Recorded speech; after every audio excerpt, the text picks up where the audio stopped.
Gente querida, gente boa de Deus, eu quero iniciar este dia lendo para nós em Mateus, no capítulo 25.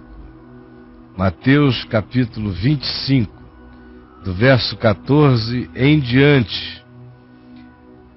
Pois será, preste bem atenção, Mateus 25, do verso 14 em diante. Jesus falando: pois será como um homem que, ausentando-se do país, chamou os seus servos e lhes confiou os seus bens. Essa manifestação do reino de Deus que a gente vive hoje, aqui e agora, este tempo presente que eu estou experimentando e você também, esse dia que se chama hoje, essa experiência de ser na história que eu tenho e você também, está sendo descrita por Jesus com essa linguagem. Esse tempo será como se um homem poderoso, ausentando-se, viesse a ausentar-se do país, e chamou os seus servos, dentre os quais eu, na graça de Jesus, peço a misericórdia de me incluir, e na graça dele incluo você também. E lhes confiou aos seus servos, durante esse tempo de ausência do homem, de não visibilidade dele, como Senhor daquilo que era dele mesmo, esse período onde ele não está presente aos sentidos, ele se ausenta dos sentidos, é como que algo semelhante a um homem com grande poder que se ausenta do seu país, mas antes chama os seus servos e lhes confia os seus bens, dá a eles dons, graças, meios, instrumentos, possibilidades, recursos, conhecimentos, habilidades, discernimentos.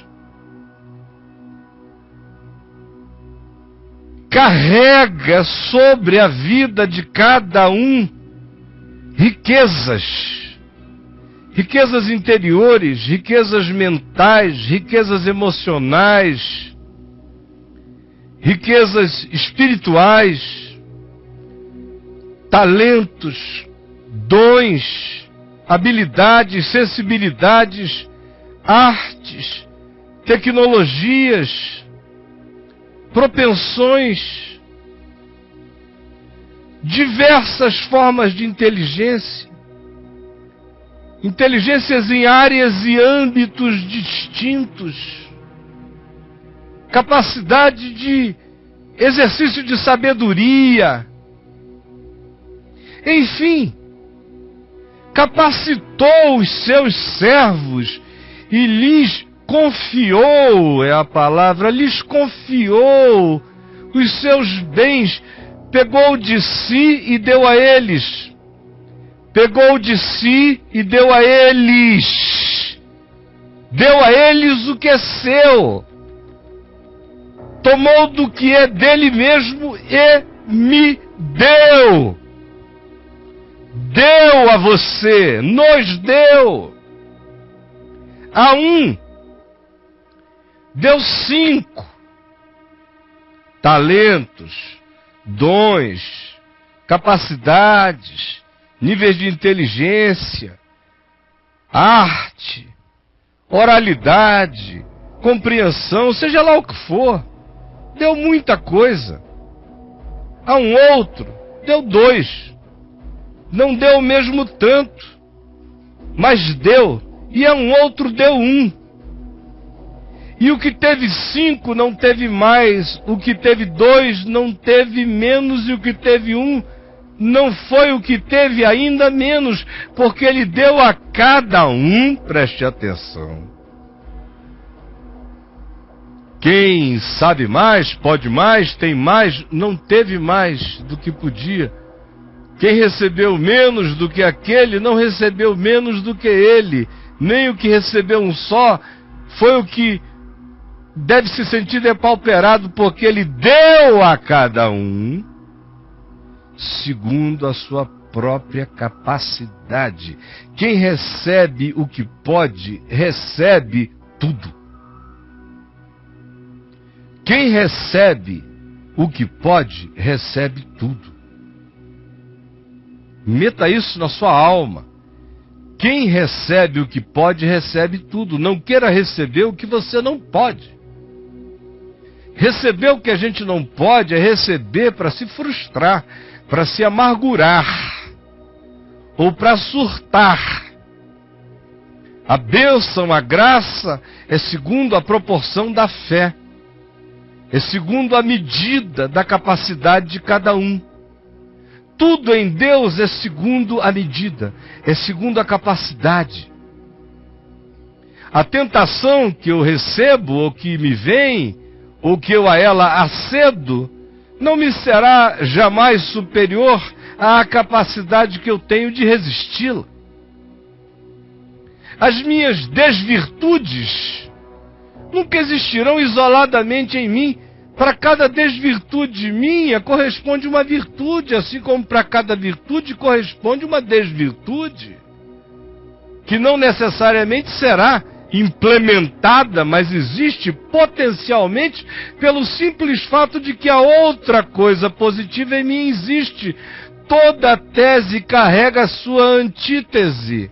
Ainda que em mim prevaleça a tese da virtude, o fato de que existem virtudes de uma certa natureza equivalece a que a negatividade daquela mesma natureza em mim produzirão equivalentes desvirtudes.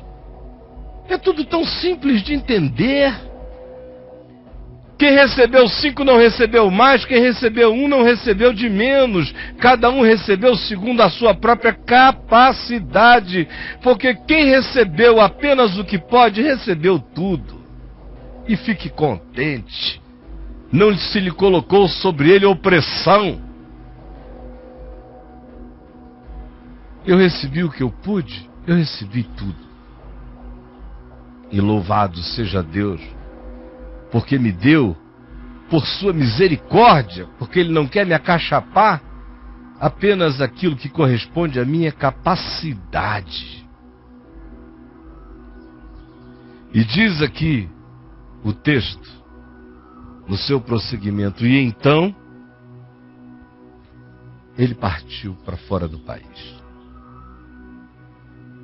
Num certo sentido, o que Jesus está dizendo é: a manifestação do meu corpo na história é minha manifestação.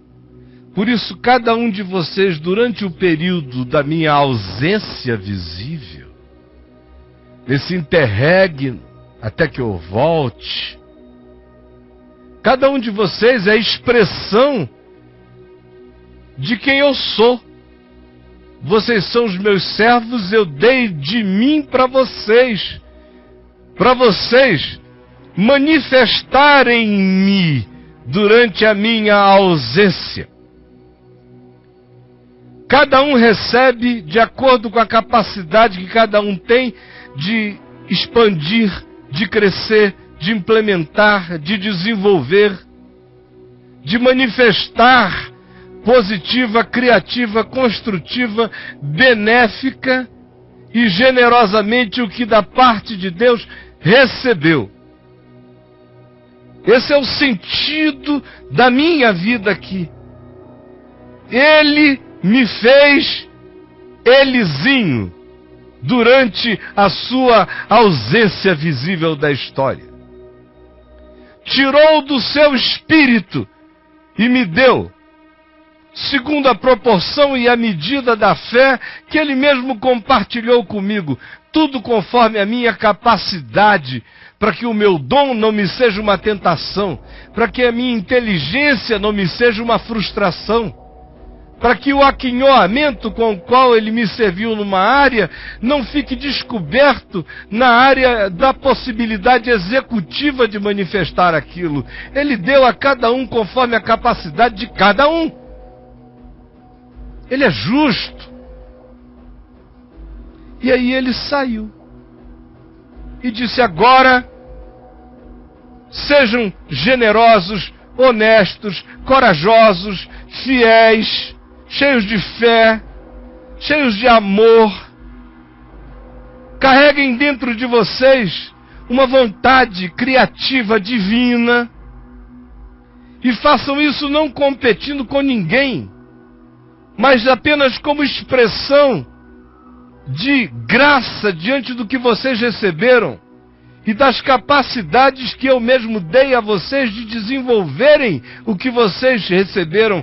Vivam com alegria a experiência da minha graça compartilhada com vocês. Não a tornem vã, desenvolvam-na nas suas vidas.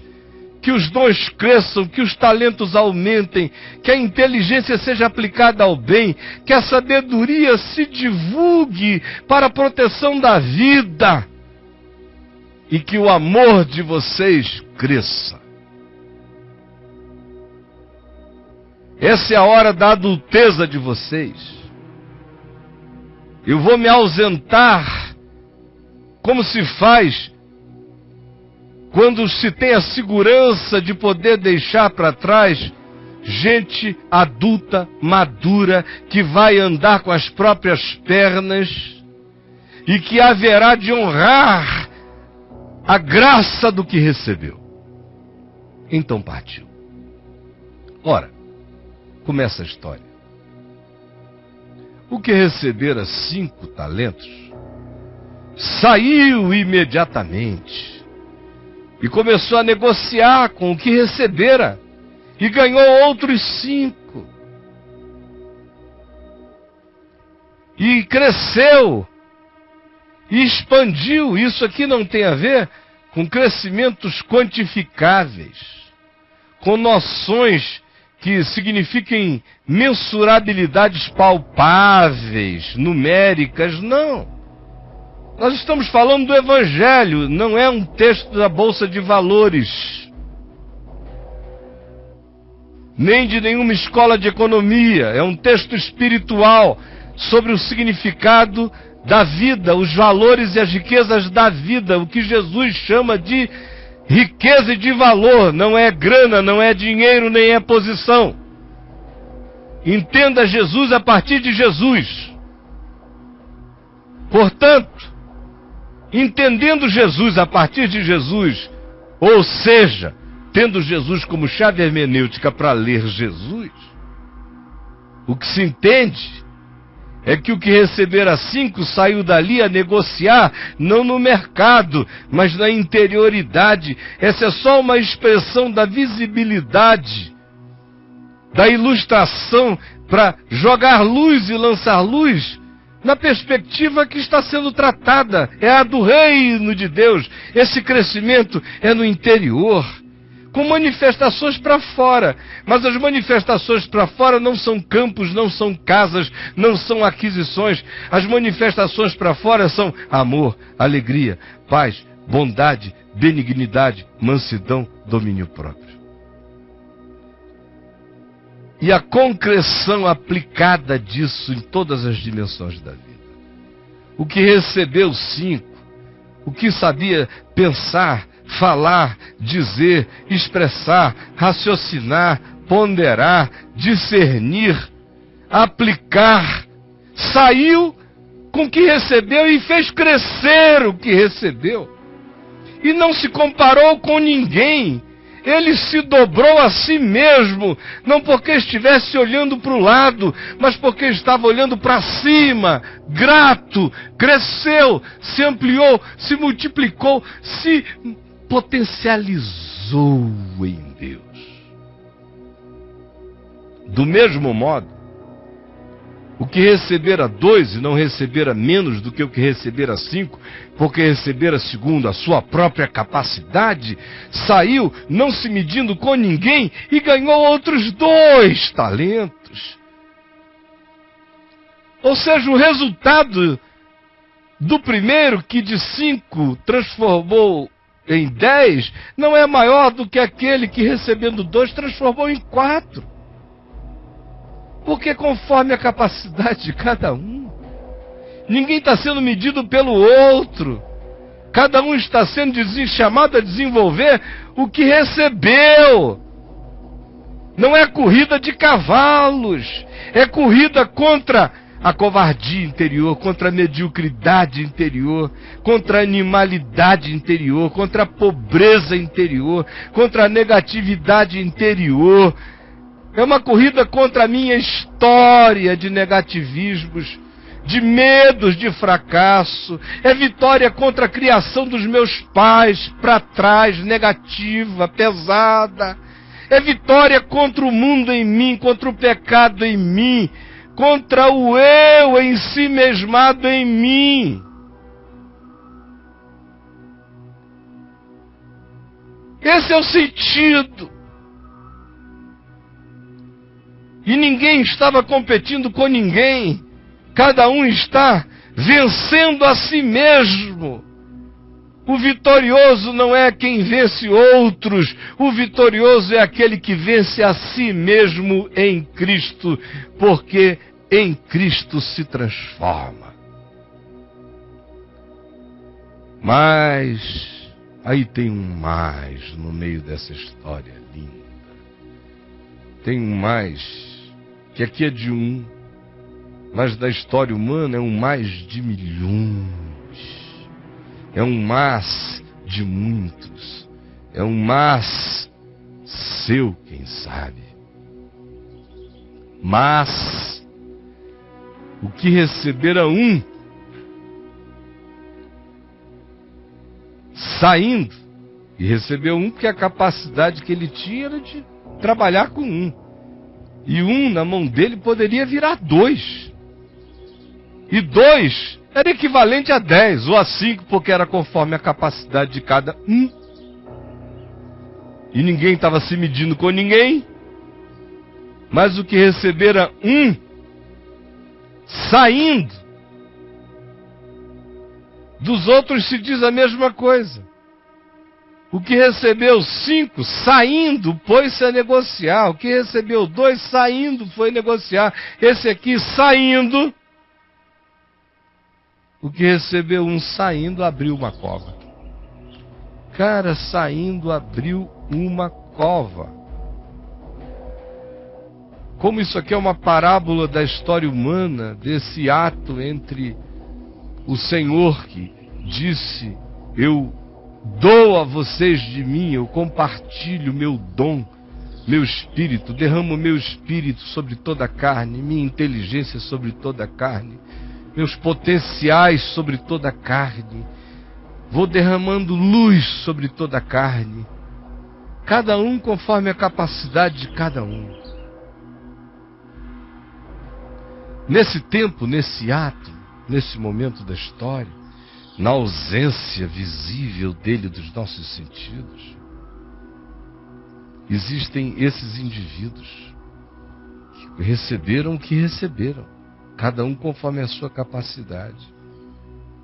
Mas, diferentemente dos outros, existem milhões. Esse 1 aqui representa a maioria de nós. Esses que, saindo, abrem uma cova. E então ali na cova ele escondeu o dinheiro do seu senhor.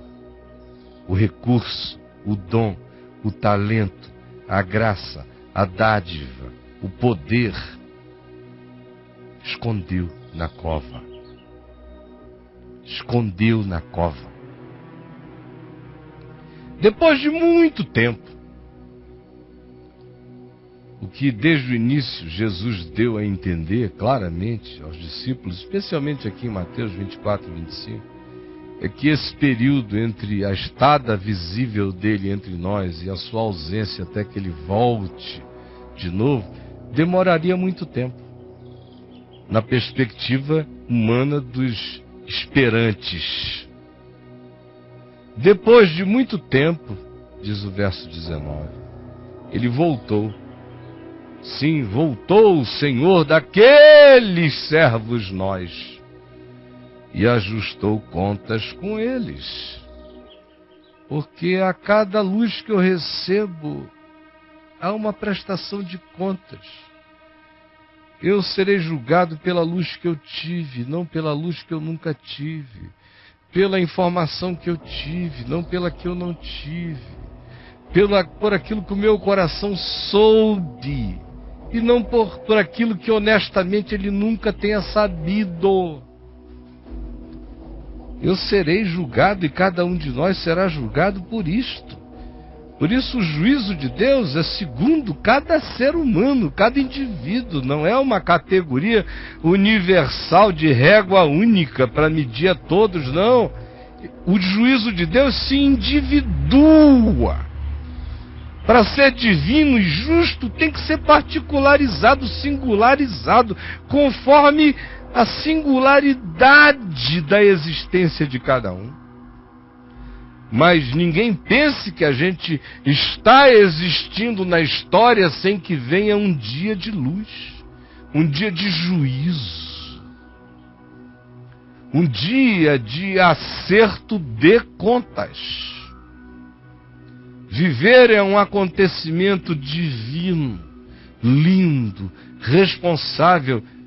Viver com consciência, tanto mais quanto se tenha consciência da bênção da consciência e da necessidade de se ter uma consciência, segundo o Deus da consciência, mais inafastável e inapelável é o juízo que vem sobre cada um de nós. Voltou o Senhor daqueles servos, e ele voltará naquele dia, assim como ele volta de repente. Aqui no Papo de Graça, de vez em quando a gente ouve dizer que Jesus voltou para alguém. Voltou para alguém que vinha recalcitrando contra os aguilhões. O homem que muitas vezes repreendido endurece a cerviz, será quebrantado de repente sem que haja cura. Quantas histórias nós já vimos do Senhor voltando para juízo, do Senhor voltando para redenções, do Senhor voltando todo dia, veemente e poderosamente. Porque existe um dia de acerto de contas. Existem muitos dias de acerto de contas já aqui na história presente. Quanto mais naquele dia da luz das luzes. Os chamou e ajustou conta com eles. Haverá um dia de ajuste de contas, meu irmão, aonde todo flagrante que a gente esconde e enfia para a cova vai ser trazido à luz e vai ser gritado da varanda. Nada podemos contra a verdade, senão em favor da verdade. Então se diz, aproximando-se nesse dia do acerto de contas, o que recebera 5 talentos, entregou outros 5 dizendo, Senhor, confiaste-me, tiveste confiança em mim, me deste dons, me designaste capacitações, confiaste em mim, 5 talentos me deste, graça me deste, ser me constituíste. Eis aqui outros 5 talentos que com teu dom, tua graça, tua energia, eu desenvolvi em mim. Porque a vontade de Deus é o que Ele plantou em mim, seja desenvolvido em mim, por mim, para Ele. A vontade de Deus é o que Ele plantou em mim, seja desenvolvido em mim, por mim, para Ele. eis aqui outros 5 talentos que eu ganhei. Disse-lhe o Senhor: muito bem, servo bom e fiel, multiplicaste o que eu te dei, foste fiel no pouco, sobre o muito agora eu te colocarei. Entra no meu gozo, vai dormir na minha cama, toma posse do que é meu. E aproximando-se também o que recebera 2 dons, talentos, disse: Senhor, 2 talentos tu me confiaste. Obrigado, porque tu depositaste graça, favor imerecido sobre mim, significa confiança de Deus em mim. A graça que é favor imerecido para mim é um investimento de confiança de Deus em quem não merece investimento, mas que Deus faz a si mesmo porque Ele ama, e o amor dele confia sempre o bem a nós. Senhor, 2 talentos me confiaste. Eis aqui tens outros 2 que eu ganhei. O teu dom na minha vida não foi vão, o teu talento, a tua inteligência, a tua sabedoria, a capacidade de crescer para dentro não ficou rasa. Eu não tive medo de sentir, nem de amar, nem de me dar, nem de arriscar para o bem, para as causas da vida. E olha o que aconteceu. Eu cresci, eu aumentei. Essa é a vontade de Deus, como é a vontade de todo pai, que emancipa filhos, que ao reencontrá-los, eles tenham crescido. Disse-lhe o Senhor: muito bem, servo bom e fiel. Foste fiel no pouco, porque eu te dei de fato tão pouco.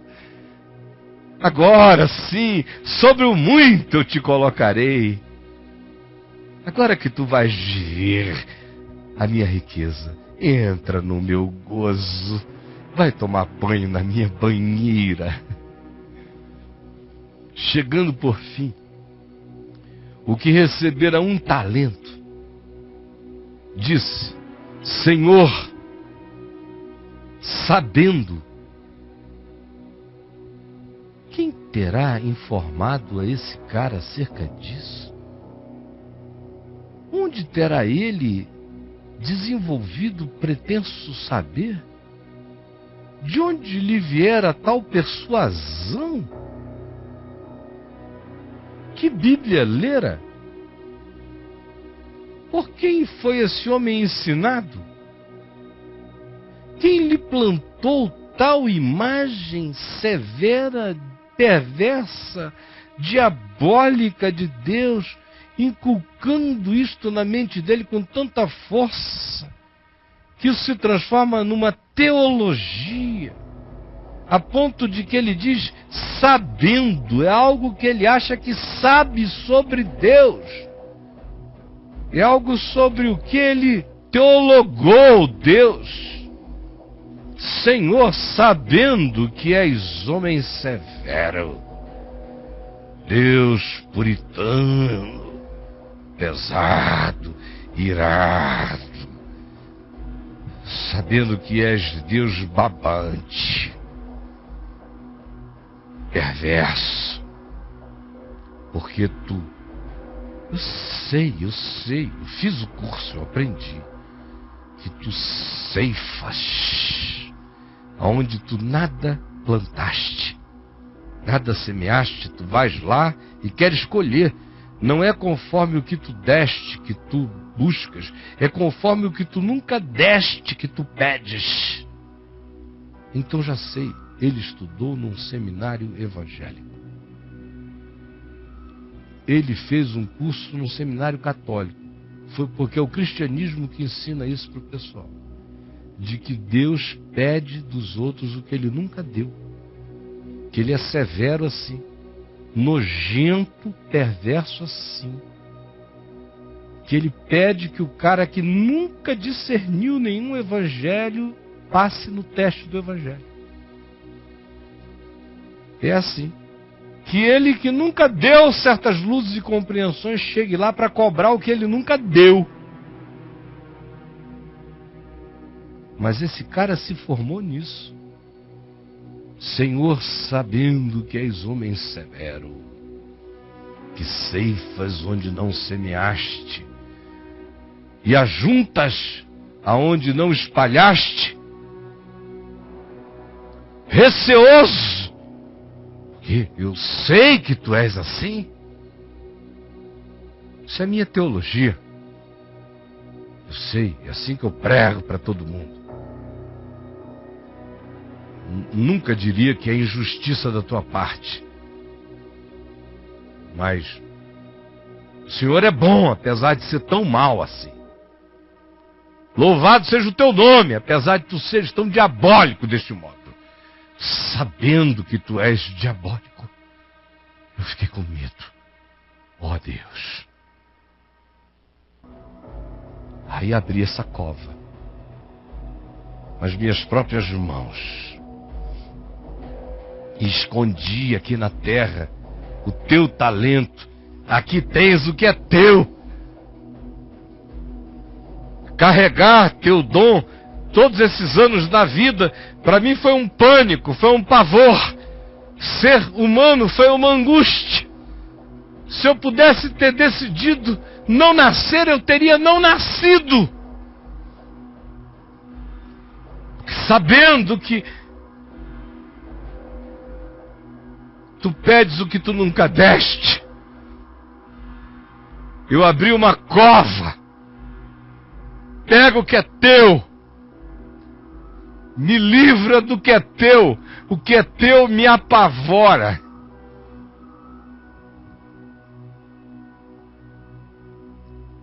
Meu Deus, como é exatamente igual à maioria. Aqui tens o que é teu. Por favor, não me unge não. Por favor, não me chama. Por favor, não fala comigo. Por favor,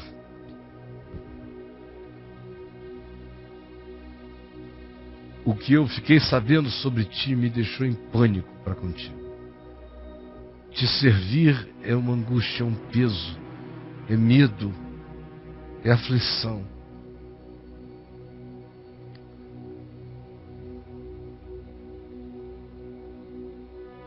Veja só. Respondeu-lhe, porém, o Senhor: servo mau. Isso é uma maldade. Você se tornou isso?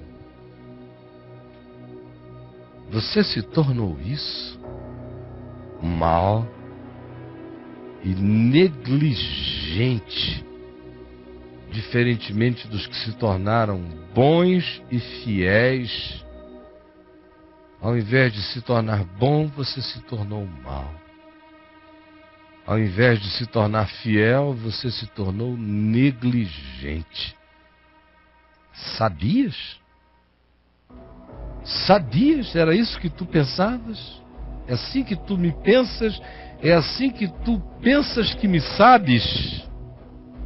Mas se tu assim pensavas, se tu assim sabias, se essa era a sua crença, se assim sabias, que supostamente ceifo o que não semeei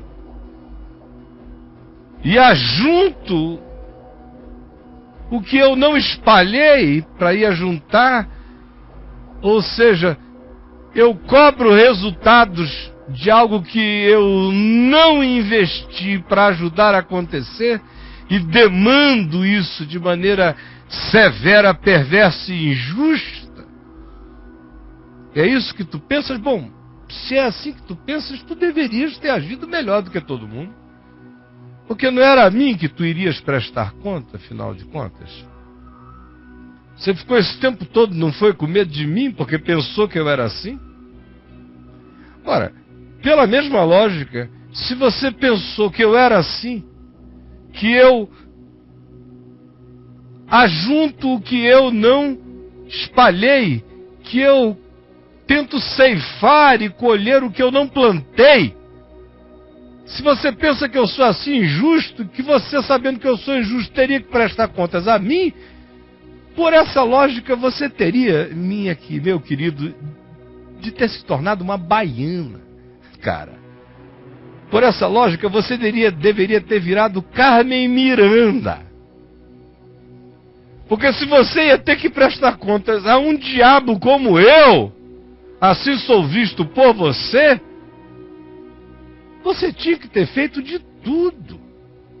Pelo menos, se você não quisesse fazer, porque na sua covardia você não tivesse coragem de aumentar, de industrializar em você o crescimento do que eu lhe dei, você deveria pelo menos então ter entregado o meu dinheiro aos banqueiros, para que eu, ao voltar, recebesse com juros o que é meu. Ou seja, já que você não ia fazer nada, você poderia pelo menos ter entregue o que eu dei a você para alguém que com sua ajuda, que com o seu dom, que com a sua inteligência, que com o seu dinheiro, pudesse de algum modo multiplicar essa graça. Se você em você mesmo, pela covardia, não quer ir adiante, pelo menos se ajuntasse a alguém, a algum investimento que multiplicasse o seu dom na vida, o seu serviço na vida, a sua utilidade na vida e a sua profundidade de ser na vida, no mínimo isto, né? Então ele disse: tirai-lhe, pois, deste aqui, que pensa que eu sou o diabo, mas me trata como se eu fosse um idiota. Porque por qualquer perspectiva ele se condena a ele mesmo. Ele se condena a si mesmo porque vê em mim quem eu não sou. E vendo em mim quem eu não sou e atribuindo a mim tamanha injustiça, se torna mau, negligente, acovardado e ainda paralisa e mata tudo. Porque o que, sendo vida compartilhada conosco, não cresce e não se multiplica, em nós morre. Não é um talento objetítico, não é uma pepita de ouro. Esses talentos são vida. Parados, enterrados, eles morrem. Mas pela lógica desse indivíduo que olha assim para o seu Senhor, o Senhor disse: você deveria ter multiplicado, ou no mínimo ter feito isso. Agora, tirai-lhe o que ele tem e dai-o ao que tem 10. Dai-o ao que tem 10. Porque quem tem 10 já desenvolveu capacidade para ter 11. Mais do que quem tendo 2 ficou com 4. Porque quem um dia teve 5 e conseguiu 10, se capacitou, quem sabe, para 20. 11 está dentro da capacidade dele. Dai-o ao que tem 10. Porque a todo que tem se lhe dará. E terá em abundância sempre, porque deixou o fluxo da vida, da graça, do amor, da fé fluírem através dele. Mas ao que não tem, porque não enxergou o que tinha, o que não tem, porque não foi grato com o que recebeu, o que não tem, porque recebeu o que recebeu, interpretando com perversidade a graça de Deus no seu coração, até aquilo que tem lhe será tirado. E o servo inútil, que é esse, que se nega a viver, que se nega a existir, que se nega a amar, que se nega a ser solidário, que se nega a ser positivo, que se nega a crer que Deus creu nele, e por isso responde à fé de Deus em mim, com a minha fé em Deus. o servo inútil, que não creu na fé de Deus no homem, porque não tinha fé no amor de Deus por ninguém, porque pensava em Deus como severo e perverso. Esse que por tal compreensão de Deus tenha sido ela dada a ele, mas que nele encontrou um lugar de amargura para se aninhar, ou encontrou nele um lugar de covardia para se enraizar, ou encontrou nele um lugar de conformismo para ali assentar-se. Esse servo inútil, lançai-o para fora nas trevas. Ali haverá choro e ranger de dentes. E mais uma vez, o verdadeiro rigor do Evangelho recai não sobre comportamentos humanos de meretrizes e pecadores, mas sobre atitudes existenciais dos seres humanos, que recebendo a graça de Deus a tornam vã na sua vida. Não tem coração, nem esperança, nem fé para fazê-la crescer, para doarem-se a vida como graças de Deus no mundo, porque foi isso que o Senhor propôs. Eu vou me ausentar neste período, eu confio a vocês os meus bens. Me sejam no mundo, sejam-me na terra, sejam-me na vida, sejam em mim, por mim, para mim, enquanto isto.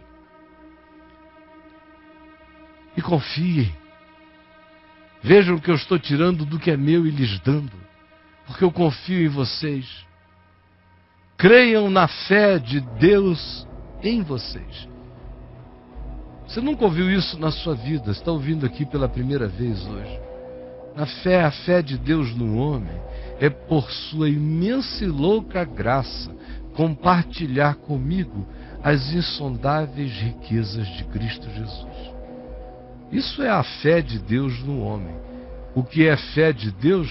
Na graça de Deus agindo no coração do homem. E é fé de Deus na resposta do coração do homem à graça de Deus. Porque o nosso Deus nos manda ser esperançosos, porque Ele é esperançoso como Deus. Sabendo de tudo, prefere viver com esperança. Assim é Deus. Confiou em mim. Se essa alegria de Deus em mim e de eu em Deus me possui, eu explodo, eu viro um flamboyant da graça.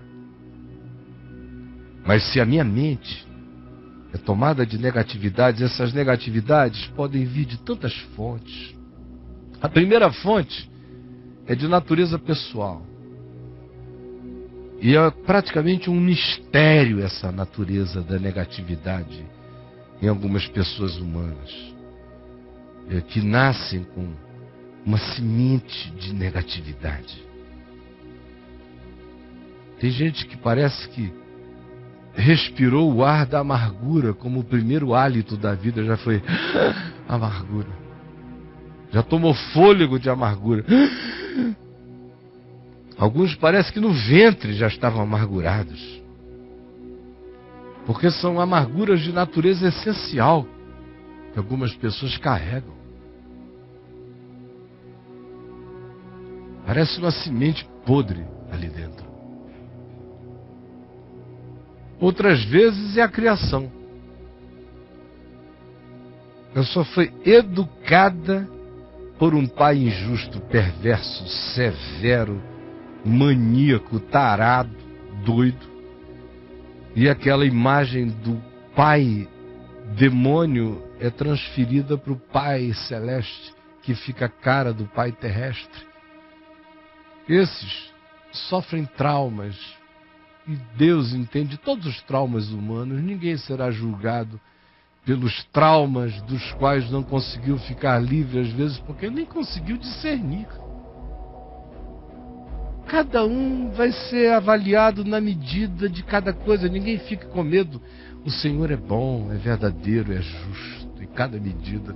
Mas Deus não é panaca e não é pai de playboy. Ele faz seres humanos. Ele é o pai da consciência e da verdade. Às vezes o indivíduo fica olhando para Deus assim por uma questão de trauma familiar, de educação. Tudo será medido conforme a proporção de cada coisa. Outras vezes tem a ver com a doutrinação religiosa recebida. Frequentemente ela é assim, cheia de medo, de gafanhoto. Se não fizer isso, vai ser atacado. Se não comparecer, vai ser visitado. Se não der, vai ser espoliado. É tanto medo, de tantas formas, em tantas áreas, que o cara vai dizendo: meu Deus, tomara que ele venha logo pegar o que é dele, porque conhecer a Deus foi um problema para mim. Eu já encontrei tanta gente que me disse isso: olha, Caio, conhecer a Deus foi o meu maior problema. Porque antes eu vivia mais ou menos tranquilo, sabe? Mas depois que eu fui para a igreja, eu digo: minha querida, é porque você não conheceu Deus, você conheceu a igreja como Deus, e o Deus da igreja como seu Deus. Aí fica assim, insuportável. Mas o resultado que gera na prática é o mesmo: cavar uma cova. É sepultar a sua música, sepultar a sua pintura, é sepultar o seu canto, é sepultar a sua inteligência, é sepultar a física, é sepultar a matemática, é sepultar o violão, é sepultar a guitarra, é sepultar a beleza, é sepultar o balé, é sepultar a alegria de ser, é sepultar a alegria de celebrar-se diante de Deus sem vergonha de ser quem é, porque tudo que você tem foi recebido dele. Medo de ser, medo de pensar, medo de desenvolver o dom da graça na vida. Fruto de doutrinação, de dogma, de Deus-diabo na cabeça da maioria. Outras vezes, foi também um trauma de natureza existencial, pentecostal, profético, revelacionista, daquele tipo que você tem como experiência quando ouve um profeta lhe dizer alguma coisa em nome do Senhor e supostamente aquela coisa acontece e você se arrebenta todinho e começa a ficar com aquela ideia fixa em você de que Deus é Deus de maldades programadas para a sua vida, de execuções premeditadas, homicida frio. O coração vai se amargurando, covas vão sendo cavadas. Desde aquelas que habitam razões de natureza essencial, praticamente indiscerníveis, até aquelas outras áreas explicadas pela psicologia e pelo trauma religioso de naturezas diversas. Ou tem aquelas interpretações filosóficas negativas. Sabe do que eu estou falando? Por exemplo, você fez de tudo e a sua mãe morreu, ainda jovem. Você, seu pai, sua família se aplicaram, mas ela morreu. Não houve medicina que a salvasse. Aí você ficou ateu por causa disso, porque Deus não salvou a sua mãe. Aí você, por causa dessa história, dessa raiva contra os céus, porque você programou dentro de você que o mundo para você, já que você faz a Deus o favor de crer nele, Deus tem que fazer o favor de suspender qualquer que seja a realidade da existência sobre a sua vida. Então, câncer é só na casa do vizinho, na minha não.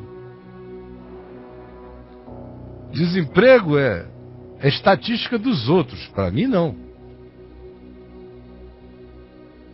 Tempestade cai na casa só daquele que construiu na areia. A minha eu construí na rocha, justamente para não ventar, não ter tempestade, não ter nada disso. Tem gente que tem essa ideia mágica. Aí no dia que a existência chega e esmaga esse conto de fadas, o cara vira ateu, fica com raiva de Deus, zangado. Muito zangado e não se enxerga nunca. Nunca.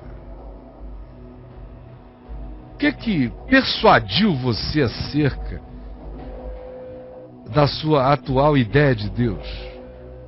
Desse Deus das covas, dos buracos, Deus do medo, Deus severo, Deus do ânus, Deus das pregas, Deus do cabrestinho do pinto, Deus das tetas, Deus dos brincos, Deus dos piercings, Deus das tatuagens, Deus que, se não for chamado com a construção de letras certas em hebraico, Yoshua, não ouve, fica de birra, não é nem com ele.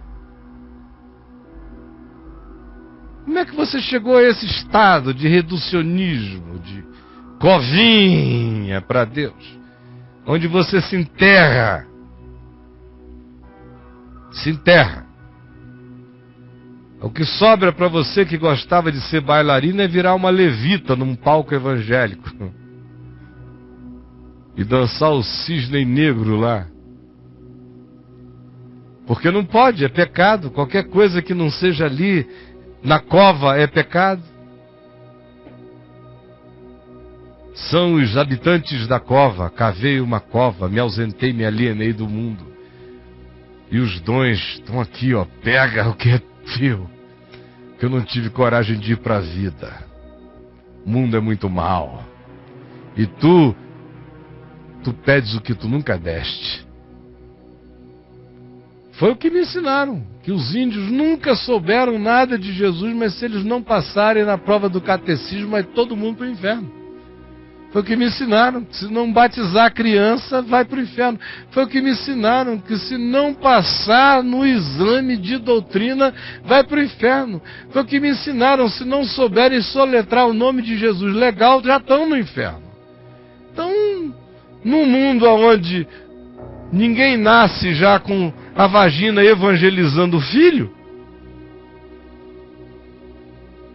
num mundo onde os berços não falam para as crianças o evangelho, ou as choupanas não se abrem e anjos cantam do telhado da casa a história inteira de Jesus para cada habitante do mundo, é um Deus severo que no fim julga as pessoas pela revelação que não receberam, a informação que não tiveram, ou pela desgraça de geografia que habitaram. E aí, com essa ideia, foi que eu cresci, Senhor. Por isso, toma o que é teu. Por isso eu virei assim, crente. Por isso é que eu fiquei só descendo o pau nos outros, que estavam tentando fazer alguma coisa na vida, mas como eu sabia que com o Senhor o buraco é mais embaixo, eu preferi viver na cova e não sair de lá. Me dê o nome da sua cova e me conte quem persuadiu você a pensar em Deus do jeito que você pensa. São duas perguntas. Primeira, quem persuadiu você a pensar em Deus do jeito que você pensa? E a segunda pergunta, me defina qual é a sua cova. Qual é a sua cova? Qual o nome da sua cova? É isso que eu quero que você, diante de Deus, procure com verdade. Senhor Jesus, por favor, vem e fala conosco. Espírito Santo, esse é o período do interregno, onde o Senhor se ausentou do país ante as nossas visibilidades históricas, mas nos deu de si mesmo quando nos deu do seu Espírito e compartilhou dons conosco, e graças, e inteligências, e potenciais, e capacidades. Ó Espírito Santo, vem agora e abre o entendimento de cada um para que cada pessoa se enxergue e veja o que está fazendo de si mesmo, o que está fazendo do que tu constituíste neles, o que eles estão fazendo das suas vidas. Se as suas vidas fazem sentido ou se eles as enterraram. E porque as enterraram, ajuda-os a perceberem, a discernirem, toma-os pela mão e conduze-os a toda a verdade. É o que eu te peço, ó Espírito Santo. Em nome de Jesus. Amém.